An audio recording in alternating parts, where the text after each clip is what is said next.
Üçüncü dəfə buranın su basıb. Hardasa metr yarıma kimi qalmışdı. Nəvəmin cehizi nəyi vardı, hamısı çıxartdı, tökdülər çölə. İyi verir, çox pisdir vəziyyət. Getdik məsciddə qaldıq bir. Laminatdır, aboylardır, hamısı məhv olub, qapılardır. Bütün evin içində nə qədər əşyaları var, hamısı məhv oldu getdi. Bundan da bəlkə dəhşətlisi olur.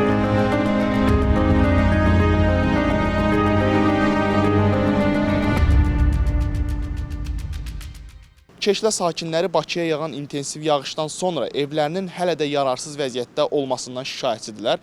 Onlar bildirirlər ki, yağışın yağmasından bir müddət keçməsinə baxmayaraq evləri hələ də yararsız vəziyyətdədir. Bəzi sakinlər isə iddia edirlər ki, yağışdan sonra müvafiq dövlət qurumunun əməkdaşları əraziyə baxış keçirib və ərazinin plana düşdüyünü, evlərin isə söküləcəyini və onlara kompensasiya ödəniləcəyini bildiriblər.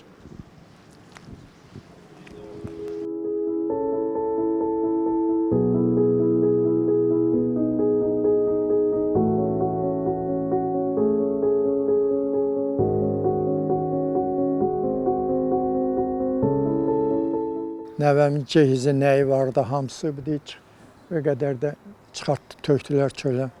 Nə vardı, motor, generator, nasos, hamısı yanıb. İyi verir, çox pisdir vəziyyət. İkinci bizimki babada, o yuxarıda da yatmaq olmur. Gedirik, tezdən də bir də gəlirik. Neçə gün suyun içində qaldı? Ayın 6-sından belədir, 6-sından yağış yağırdı, ondan bəri. Bizi buradan lotka ilə apardılar, getdik məsciddə qaldıq bir gecə. Baxıblar. Qeyd eləyiblər. Ancaq hələ bir xəbər heç nə yoxdur. Bizim də evlərə su gəldi, kanalizasiyanın dibində oluruq deyibəm. Dünənki gündə gəldi ki, bizim sahə hamısı su söküntüyə gedir. Çünki evimizə bizim də su gəldi. Həyətimizə də dizə qədər, həminki gün evdə də ola bilmədik. Düz 3 gün içində gələ bilmədik. Kanalizasiyanın dibindəyik. Amma evlərimiz su söküntüyə mal oldu. Dünən gəldi, su söküləcək. Dünənki gün gəldilər ki, ölçdülər, piçdilər. Bizimki 140 kvadratdır. Evimiz əvəzində deyir, istəsəz torpaq verə bilərik. İstəsəz pulu təqdim edə bilərik. İstəsəz kvalitet qalarsınız, evlər tikilib onda. Mən dedim ki, xeyr. Orada paltar yuyandı, laminatdır, aboylardır, hamısı məhv olub, qapılardır. İndi bilmirəm, gəlirlər, gedirlər, yazırlar, pozurlar. Hər şey bura qədər yaxşı gəlib. Amma nə nəticə olacaq, nə mən, nə qonşular bilmir. Bu gələnlərdən də soruşanda deyir, qardaş, biz gəlmişik qeyd almağa, yazmağa, pozmağa. İndi yuxarıdan nə məlumat olacaq, nə deyəcəklər bilinmir. Bir həftədən yuxarıda evdə yaşamırıq biz. İydən, qoxudan da qapını açıb içəri girmək olmur. Bu üçüncü dəfədir. Burada belə bir hadisə baş verir. Üçüncü dəfə buranın su basıb. Hardasa metr yarıma kimi qalmışdı. Qabaq küçədə laf hündür qalmışdı ki, baba adama boy verir. Tüm Bakının kanalizasiyası gedir orada. Allah göstərməsin, ona bir şey olsa, o daşsa, ev qarşığımız qalar altında.